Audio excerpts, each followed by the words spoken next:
سر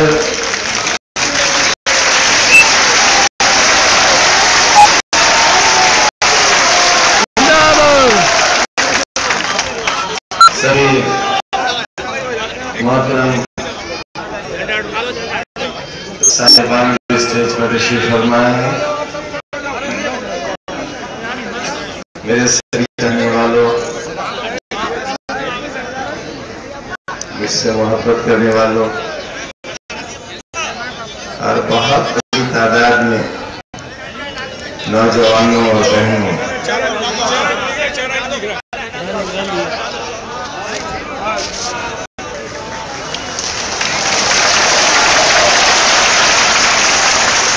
کہتے ہیں محبت کے لیے کچھ خاص دل مخصوص ہوتے ہیں، محبت کے لیے کچھ خاص دل مخصوص ہوتے ہیں، یہ وہ نغمہ ہے جو ہر ساز پہ گایا نہیں جاتا۔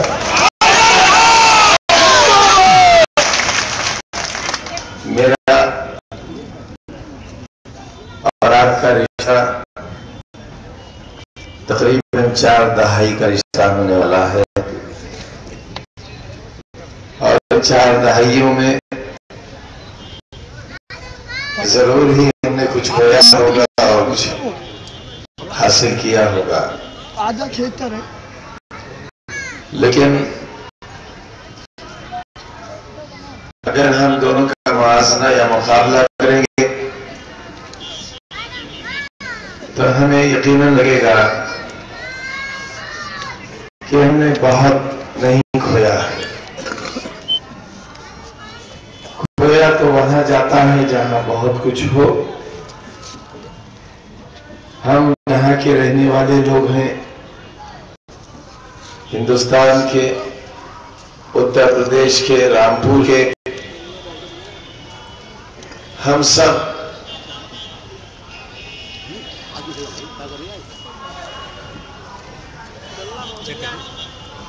تکلیفوں میں ڈھلے اور پلے ہوئے لوگ ہیں۔ جن باتوں کو میں آپ کے بیچ ہمیشہ کرتا ہوں، کبھی کبھی یہ لگتا ہے کہ ان باتوں کا یہاں کیا تذکرہ ہے۔ رامپور ایک پچھڑی ہوئی آبادی، یہاں چاقو بنتے تھے، یہاں ٹوپی بنتی تھی، یہاں بیماری تھی، انسانی نابرابری تھی، ہمارا کہیں کوئی شمار نہیں تھا، ہمارے یہاں کوئی ایسی تعلیم گاہ نہیں تھی جو ہمارے یہاں سے اچھے لوگوں کو پیدا کر کے کہیں باہر بھیجتی۔ تعلیم کا مطلب یہ نہیں ہے کہ یونیورسٹی ہوتی، بلکہ کوئی اچھا اسکول ہوتا، اچھے کالج ہوتے، بچے چھوٹی چھوٹی ڈگریاں لے کر جوان ہوتے، رامپور سے جا کر شہر کی پہچان بناتے، اپنی ہی بیٹیوں اور بیٹوں کے ہاتھ میں قینچی اور بتا دینے کے بجائے قلم دیتے، زری کے اڈوں کے سوا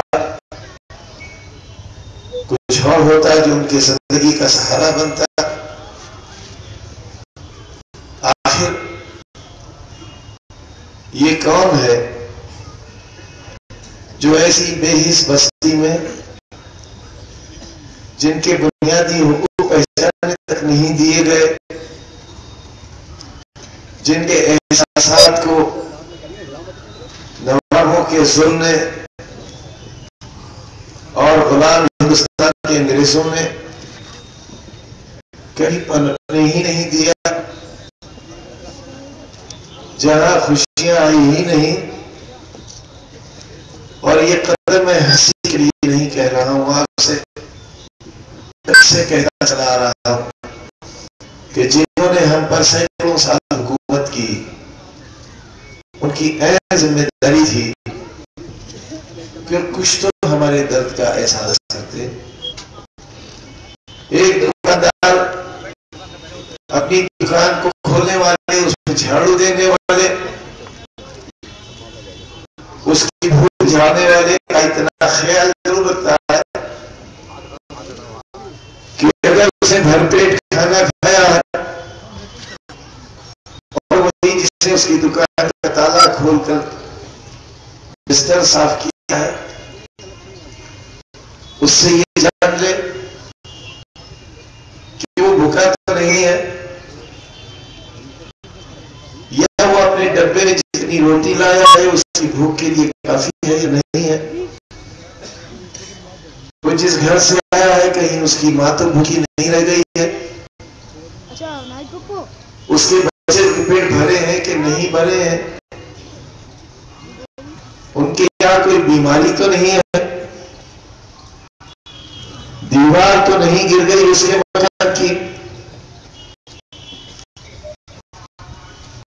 لیکن ہمارے حکمرانوں نے، والیان ریاست نے، جن پر قانونی طور پر، اخلاقی طور پر، اور کیونکہ ہمارے حکمران خود مسلمان بھی تھے، مذہبی طور پر بھی یہ ذمہ داری تھی کہ رب کی بے کس، بے سہارا، کمزور اور بہت لاچار عوام سے، ان کی ماں سے، ان کی بہنوں اور بیٹیوں سے یہ جاننے کی کوشش کرتے کہ ان کی تکلیفیں کیا ہیں،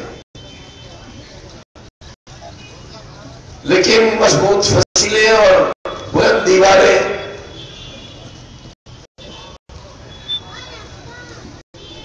ہماری تقدیر کو جاننے کا کام تو کرتی رہی، اور ایک کمزور ریاست کی رگوں سے، اس کی نسوں سے خون کھینچ کر نواز خزانہ کرتا رہا، اور اس حد تک رتبہ بلند ہوا ریاست کا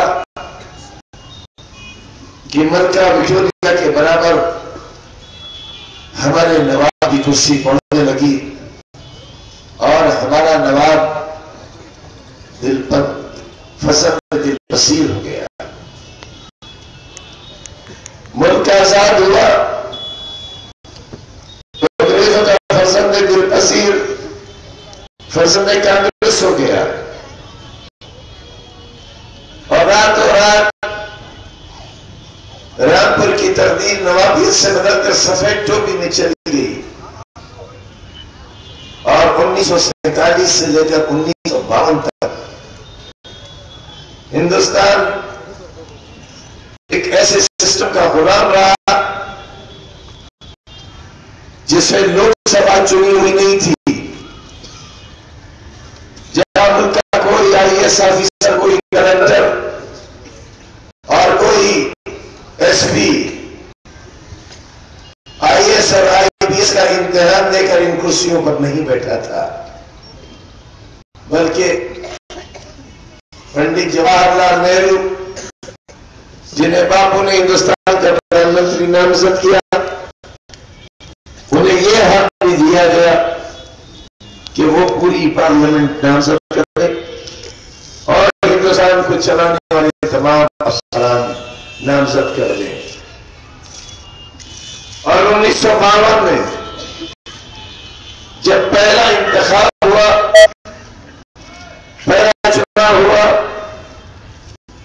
تو مولانا ابوالکلام آزاد جیسی جیت شخصیت کو کانگریس نے رامپور سے ٹکٹ دیا۔ اس لیے کانگریس نے رامپور سے ٹکٹ دیا کیونکہ رامپور مسلم ریاست تھی، اور رامپور مسلمانوں کی بھاری اکثریت تھی۔ رامپور میں رہنے والے ہندو بھائی ریاست کے، یہاں کے ماحول کے اور گنجا جنگی نظیم کے برابر کے حصے دار نہیں تھے۔ یہ بڑا آنند دور تھا، یہ بہت شرمناک دور تھا جسے ہندو اور مسلمانوں کو رامپور کے دور کرنے کے لیے نواب کے اس سازش میں ذمہ دار تھی رامپور کے ہندو اور مسلمان مضبوط طاقت نفس سے نواز کے خلاف دوریاں بنائی گئی ہندو اور مسلمانوں کے بیچ. اور اسی زمانے میں 1952 میں جب پارلیمنٹ کا چناو ہوا تو کانگریس نے سرٹیفکیٹ دینے کے بجائے رامپور جہاں مسلمانوں کی ایک سرحد تھی اور یہاں کے ہندو بھائی مسلم ریاست کی بنا پر بہت ٹکر جینے کے لیے مجبور تھے. لیکن یہ ٹکر جینا مسلمانوں کے لیے فائدہ نہیں تھا. مسلمانوں کی مذہبی روایات اور ان کی اخلاقی قدروں کے خلاف تھا. مگر یہ ساری باتیں نواب اور اس کی ریاست کے حق میں جاتی تھی. اور ایسا کیوں کیا تھا نواب نے؟ ایسا اس لیے کیا تھا کہ ہندوستان کی آزادی کا عظیم شان مجاہد آزادی اور یہ کہنے والا کہ اس کا جسم بڑھ سکتا ہے، اس کے جسم کے ٹکڑے ہو سکتے ہیں، لیکن وہ ہندوستان کی تقسیم کو برداشت نہیں کرے گا. ہندوستان کے ٹکڑے ہو کر پاکستان نہیں کرے گا. مولانا ابوالکلام آزاد نے 1942 میں لاہور کے اجلاس میں جب مولانا ابوالکلام آزاد انڈین نیشنل کانگریس کے صدر ہوا کرتے تھے، یہ وہ کانگریس نہیں تھی جو آج کی کانگریس ہے. یہ وہ کانگریس نہیں تھی جسے کامراج کو دھکے دے کر نکال کر مسٹر اندرا گاندھی نے اپنی الگ کانگریس بنائی تھی.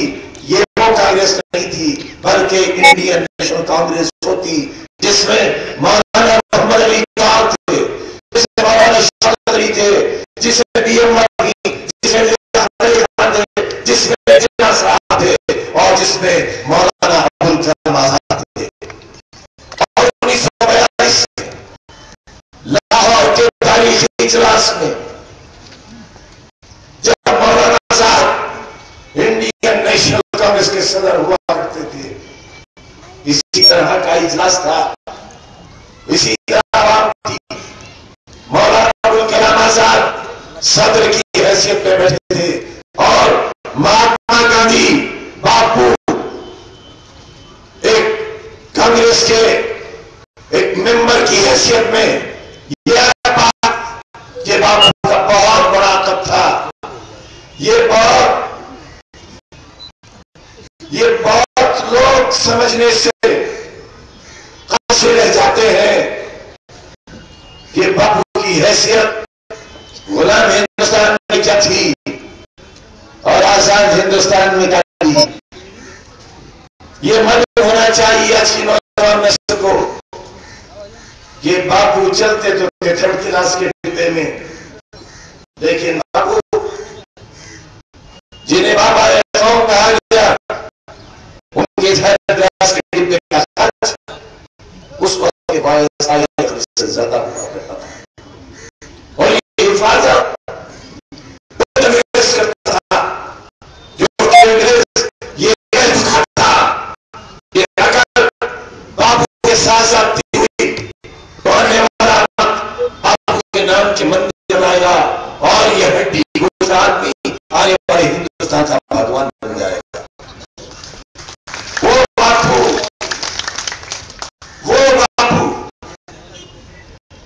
ایک اللہ شریک کرنے والے شخص کی طرح بیٹھے تھے. اور مولانا ابوالکلام آزاد انڈین نیشنل کانگریس کے صدر کی حیثیت میں 1942 کے تنظیمی اجلاس کو خطاب کر رہے تھے. اور اس وقت ایک ریزولوشن پیش ہوا اور پورے ہندوستان کے ہندو مسلمانوں کو ایک پیغام دیا گیا کہ ہندوستان دنیا کا عظیم الشان ملک ہے، یہ جلد ہی آزاد ہونے والا ہے اور آزادی کے اشارے انگلستان سے ملنے لگے ہیں. دوسری نے انگریزوں کو کمزور کر دیا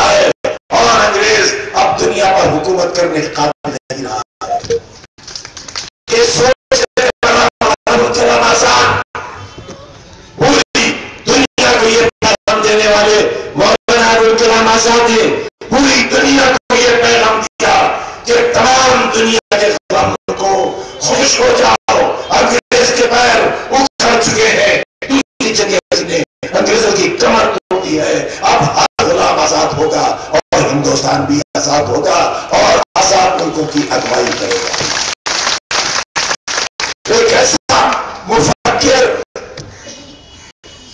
ایک ایسا عظیم انٹلیکچوئل بنا، ایک ایسا بدھی جیوی جو 1947 کی آزادی کی فضاؤں کو، آزادی کے نعروں کو 1942 میں اپنے کانوں سے سن رہا ہو اور پوری دنیا کو یہ پیغام دے رہا ہو کہ غلام دنیا کے لوگوں خوش ہو جاؤ، انگریز اپنے آپ کو برباد کر چکا ہے اور دوسری جنگی حسین نے اس کی کمر توڑ دی ہے، وہ تمہیں آزاد کرنے کے لیے مجبور ہو جائے گا۔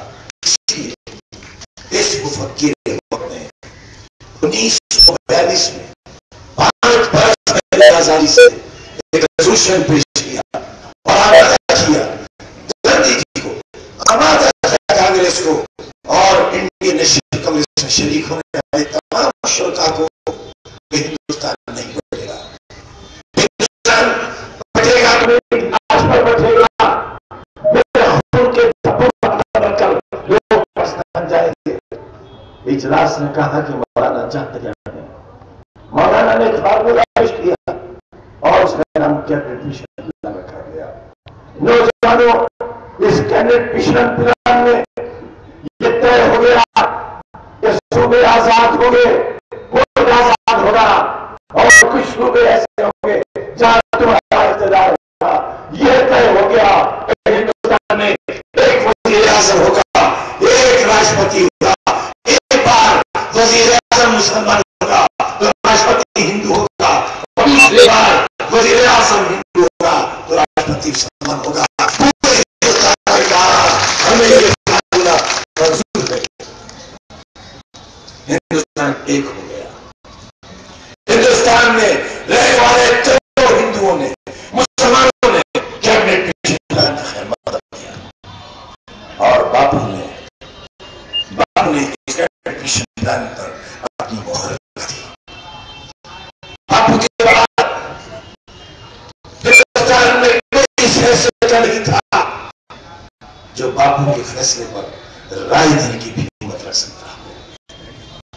جب یہ پاس ہو گیا ریزولوشن تو مولانا ابوالکلام آزاد جو پنڈت جواہر لال نہرو کے بہت دوست تھے، بے چاہتے تھے، مولانا آزاد اور پنڈت جواہر لال نہرو کی مثالی دوستی تھی اور دوستی کے بیان اس طرح لکھتے ہیں مولانا ابوالکلام آزاد کہ آگرے کی جیل میں ہم قید ہیں، نہرو خراج دے کر سو رہے ہیں اور میں روز صبح جیسمین چائے اپنے اور نہرو کے لیے تیار کرتا ہوں، لیکن آج نہرو کی نیند بہت سخت ہے، نہرو جاگ نہیں رہے اور مولانا آزاد جھنجھوڑ کر پنڈت نہرو کو اٹھاتے ہیں اور چائے کے سپ لیتے ہیں۔ یہ تھا رشتہ ایک ہندو کا اور ایک مسلمان کا۔ اسی لیے سر سید احمد خان نے کہا تھا کہ ہندوستان کے لوگوں، میں ایک ایسا ادارہ بنانا چاہتا ہوں، ایک ایسا حسین اور ایسی ایک حسینہ تیار کرنا چاہتا ہوں جس کی ایک آنکھ ہندو ہو اور دوسری آنکھ مسلمان ہو اور ماتھے پر کلمہ طیبہ لا الہ الا اللہ محمد رسول اللہ۔ یہ تھا ہمارا غلام ہندوستان اور وہ تھا غلام ہندوستان کو آزادی کی طرف لے جانے کا ایک ایسا منصوبہ جس میں نہ کسی انسان کی جان جاتی، نہ رشتے ٹوٹے، نہ مندر ٹوٹے، نہ مسجد ٹوٹی، نہ آسمائیں دفن ہوتی، نہ سکھ ہو گئے، ہرمندر صاحب پر حملہ ہوتا اور کون ہوتا ایسا نہیں ہوا۔ اور خود پنڈت جواہر لال نہرو نے ہندوستان میں ہونے والے سیاست کیا وضاحت مشن کو تاریخی کانگریس نہرو خاندان نے ہندوستان کے ساتھ 1942 سے لاہور ریزولوشن کے ساتھ ہندوستان کے انگریزوں سے لڑا تھا اور ہندو مسلمانوں کی محبت کے تحقیق تیار تھا. ایک مقصد سے کھانا کھاتے تھے لوگ اور کوئی یہ نہیں بتا سکتا تھا اس میں کون ہے اور اس میں مسلمان کون ہے. اور جب ہم معلوم ہوا کہ ایک بدن میں کھانے والے لوگوں کا یہ نہیں معلوم کہ ہندو کون ہے اور مسلمان کون ہے تو اسلام نے یہ طے کر لیا کہ ہندوستان پر حکومت نہیں کی جا سکتی. جن وجہ سے مذہبوں کا فرق میں گیا ہے وہ اب غلام رہنے کے لیے تیار ہو گئے. نہیں دیا گیا 1942 کی سیاست کو نظر کر گئی. انگریزوں نے یہاں تک تجربہ کیا کہ بندوق کی گولی پر سور اور گائے کی چربی لگائی. مسلمانوں کو جو گولیاں دی گئی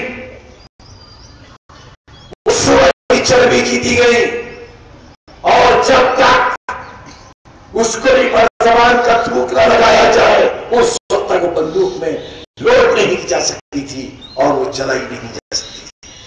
اور جو ہندوؤں کو گولیاں دیتی تھی اس پر گائے کی چربی لگی ہوتی تھی اور جب تک اس گولی پر ہندو کی زبان کا تھوک نہیں لگ جائے اس وقت تک وہ 303 کی گولی چل نہیں سکتی تھی. ایک طرف مسلمانوں کی مذہبی آستھا کا سوال تھا اور دوسری طرف ہندوؤں کی مذہبی آستھا کا سوال تھا.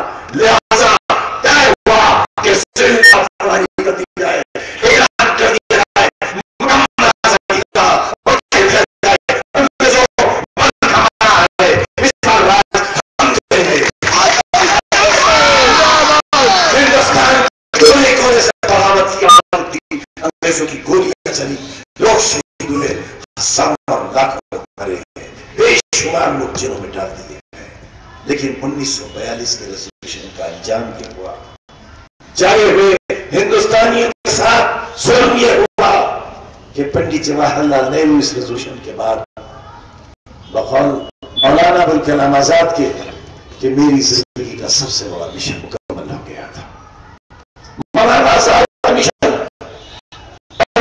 ہندوستان کو آزادی دلانا نہیں تھا, مولانا ابوالکلام آزاد کا مشن تھا کہ ہندوستان صرف آزاد نہیں ہونا چاہیے بلکہ ہندوستان میں ہندو اور مسلمان ایک قوم, ایک نیشن, ایک مہان قوم بن کر پوری دنیا پر چھا جانا چاہیے. اور ہندو اور مسلمان ایک نہیں ہوں گے ہندوستان کی ترقی کا خواب نہیں دیکھا جا سکتا. مگر جب اس ریزولوشن کے پاس ہونے کے بعد مولانا ابوالکلام آزاد نے ایک اور تاریخی فیصلہ لیا اور تاریخی فیصلہ یہ لیا کہ انڈین نیشنل کانگریس کی صدارت سے استعفا اور استعفا دے کر اپنے دوست پنڈت جواہر لال نہرو کو انڈین نیشنل کانگریس کا صدر بنا دیا. لیکن بہت وقت نہیں گزرا اور مولانا کو اپنی غلطی کا احساس ہوا اور مولانا نے انڈیا فریڈم میں لکھا کہ یہ میری زندگی کی سب سے بڑی بھول تھی کہ میں نے اپنے بعد پنڈت جواہر لال نہرو کو کانگریس کا صدر بنایا. اور صدر بننے کے بعد پنڈت جواہر لال نہرو نے پہلا دورہ بمبئی کا کیا اور پریس والوں نے پوچھا کیا ہوگا آزادی کے بعد ہندوستان کا اور کیبنٹ مشن پلان کیا ہوگا. تو پنڈت نہرو نے کہا کہ کیا ہوگا یہ کیبنٹ مشن پلان طے نہیں کرے گا بلکہ کانگریس طے کرے گی. یہ ایک جملہ پنڈت جواہر لال نہرو کا کہنا ہندوستان کے مستقبل کے لیے زہر ہوا. اور صاحب نے کہا کہ میں کہتا تھا کہ یہ کانگریسی جھوٹا ہوتا ہے, یہ بھیدی ہوتا ہے, یہ ہندو اور مسلمان کا دشمن ہوتا ہے. آپ ہی روٹی کھائیں گے, پاکستان بنائیں گے اور نتیجہ یہ ہوا کہ ہندوستان کے ملک خون میں نہا گیا, ہندو اور مسلمان میں تصادم.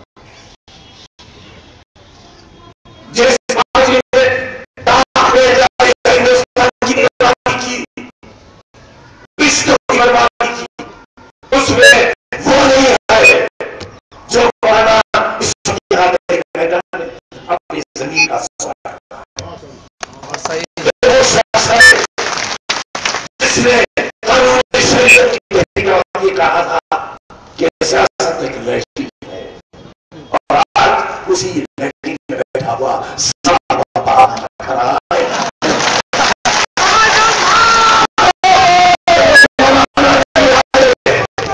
یہ اسلام کے نام پر، انسانیت کے نام پر، اور شر کے نام پر جو شر لے کر آیا ہے، متا ہے اور تباہ ہے، اور ہمارے لیے ذلت تباہ ہے۔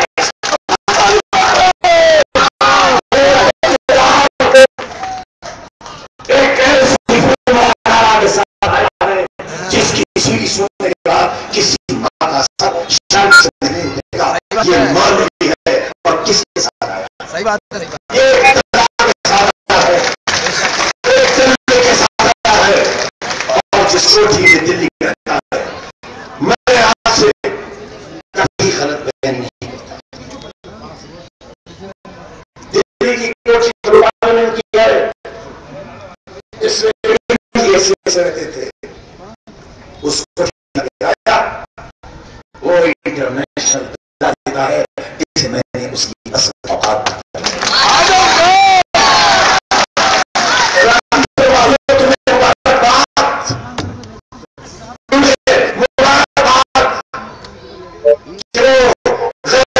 کے ساتھ کھڑا ہوا اسلام کا ٹھیکیدار، اس کی کوٹھی کا کرایہ وہ دلہ دیتا ہے۔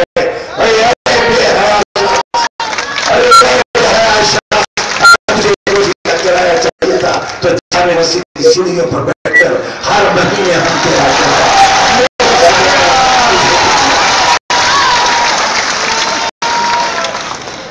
اے ایمان فروش، اے ملوں کے دشمن، قانون شریعت کی روائی لڑنے والے مجاہد، سیاست کو لیٹرین بنانے والے، آج کس پخانے میں کھڑا ہے؟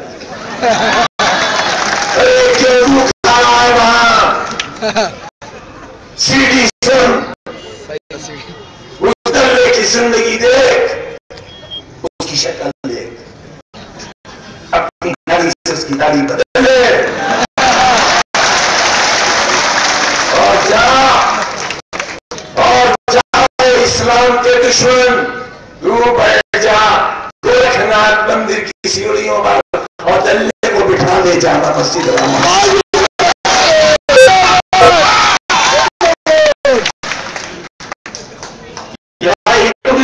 ساتھیوں، اس دلال کی حیثیت اس انجام کو تم نے پہنچائی ہے، نہ تم مجھے یہ طاقت دیتے، نہ دلال تمہارے جھوٹوں کی ٹھوک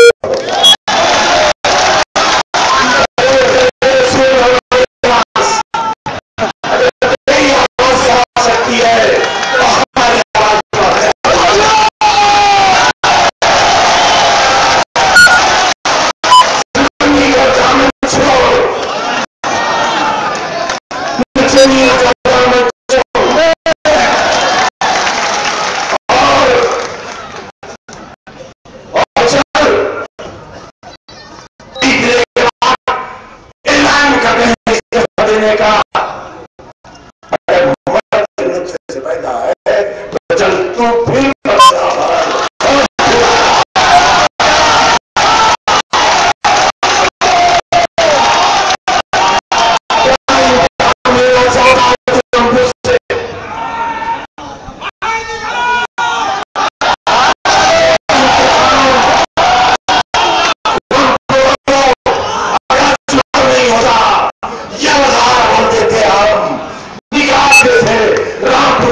کہتا ہے میرا کوئی باپ نہیں ہے.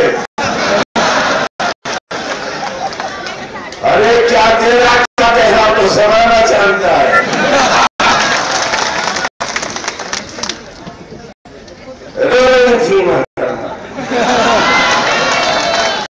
آنسوؤں سے رو رہی تھی. کیا کر دیا کسی نے جو رو رہی ہو؟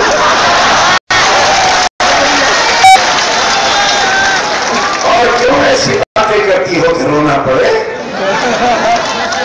اچھی اچھی بن کے رہو.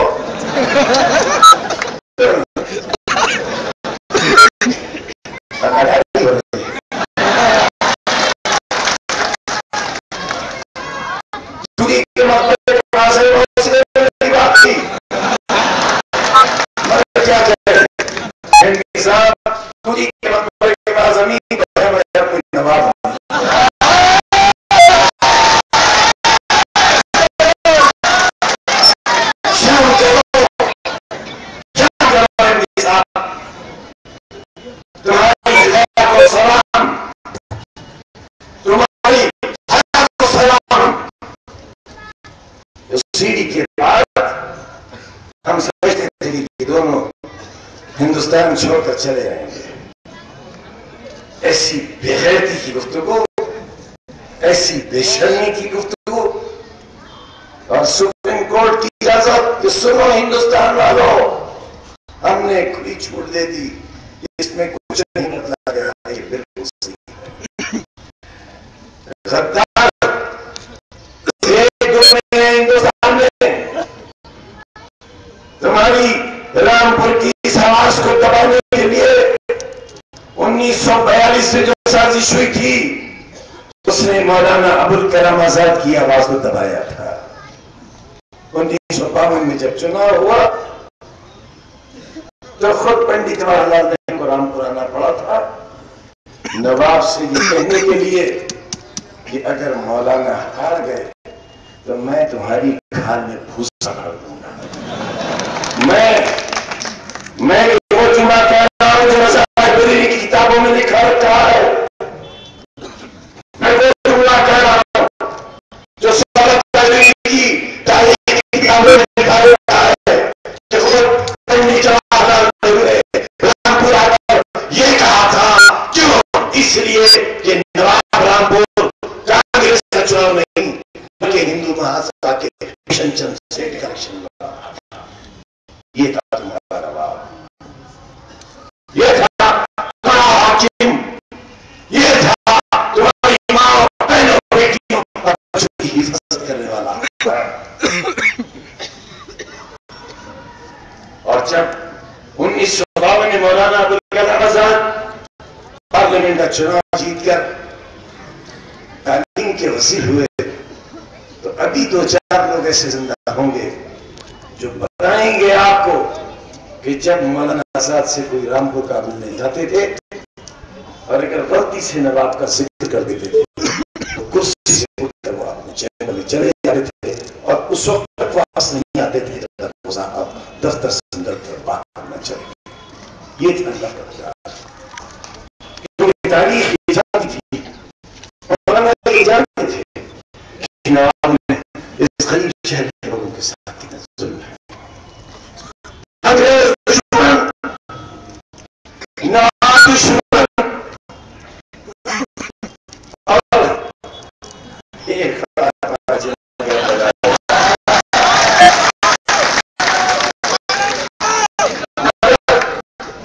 جس اسٹیج پر کھڑا وہ تمہارا بنایا ہوا کسی بھی سے اس پر کھڑا ہوا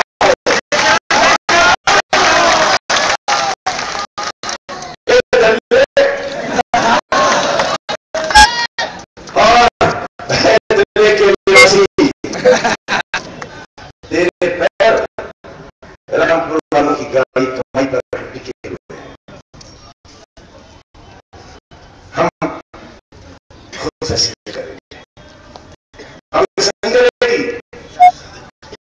نہرو جی آپ کا خاندان نہیں کرے گا.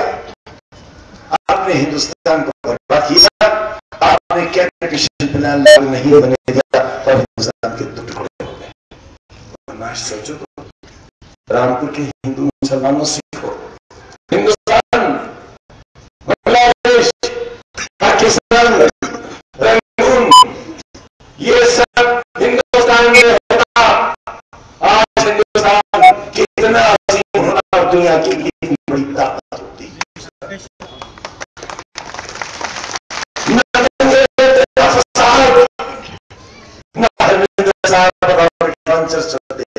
نہ بابری مسجد کی شہادت ہوتی اور نہ آپ مورتیاں رکھتے اور بابا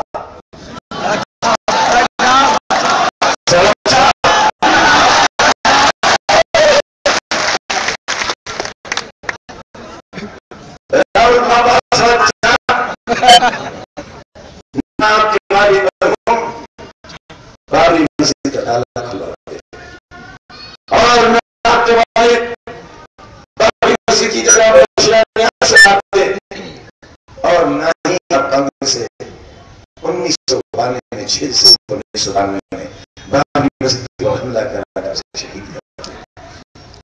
میں ہندوؤں کو ناراض نہیں کر رہا ہوں، انہیں دکھی نہیں کر رہا ہوں، لیکن یہ کہنا چاہتا ہوں کہ پہلے دن سے آج تک اور اس شہر سے جو آواز ہوتی ہے وہ پورے ہندوستان میں گئی ہے. یہی جگہ تھی، یہی میدان تھا جب ہم شیلانیاس کے بعد آپ کی اس محفل میں حاضر ہوئے تھے اور یہی جملہ کہا تھا کہ مہان تبادلہ بابری مسجد کی زمین پر جو تم نے پہلا پھاوڑا مارا ہے، ہندوستان کی جمہوریت کی قبر پر پہلا پھاوڑا مارا ہے اور ہندوستان کے ماتھے پر پھینک گیا ہے جو تاریخ ہے بھی نظام کے آنسوؤں سے دھویا نہیں جا سکتا. اور اس تقریر سے پورے ہندوستان میں وہ ایک تقریر نہ جانے کتنے ایم ایل اے اور ایم پی کو جتانے اور ہرانے میں مددگار بنی تھی. جہاں میں نہیں جا پاتا تھا وہاں اسٹیج پر ہماری تصویر رکھ کر اس کیسٹ کو بجایا جاتا تھا اور کانگریس کا کینڈیڈیٹ کی یہ طاقت رامپور والوں، یہ تمہاری سیاسی طاقت، یہ تمہاری آواز 1992 سے تمہاری آواز کانگریس کی بربادی کا سبب بنی. اور راہل گاندھی جی کہتے ہیں 22 برس کا بنواس مل رہا ہے، ہمیں 22 سال سے حکومت نہیں ملی ہے، ہمیں تو ہم کیا کر دیں گے. ارے بے ایمانو، 45 برس حکومت کے بعد تمہارے ہاتھ سے حکومت چھینی تھی. 45 برس، اس 45 برس سے جو تم نے خون کیا سو لایا ہے، تم ان کی بربادی کی. کیا اس بات کوئی گنجائش ہے اقتدار نہیں؟ کیا معاف کر دیا تم نے 1947 کا بٹوارا معاف کر دیا، مسلمان کا خون معاف کر دیا، بابری مسجد کی شہادت، شیلانیاس اور بدبادی کی امتوں کے دھڑاتے ہوئے معاف کر دیا تم نے 1980. پھر اس منہ سے اس منہ سے کیا پائے گا. ہم نے اپیل کی تھی کہ جو سبا کے کینڈیڈیٹ کانگریس سے کھڑے ہوئے ہیں وہ اپنا ٹکٹ واپس کر دیں، لیکن کہاں ہوا ایسا؟ ایسا ہو نہیں سکتا. دوستو، ہمیں اپنے گھر کے لیے فیصلہ لینا ہے،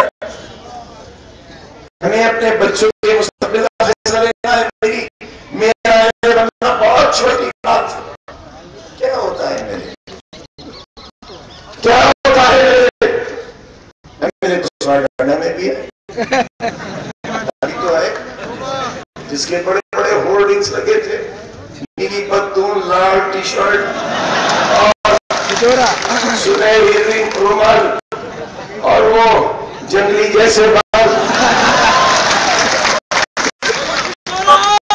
انشاءاللہ چوتھے نمبر پہ آ رہے ہیں، انشاءاللہ چوتھے نمبر پہ انشاءاللہ. اور سوار کے لوگوں سے کہہ رہے ہیں، سوار کے لوگوں نے کہا کہ آپ ملتے کب ہو، آپ کا تو دروازہ بند ملتا ہے.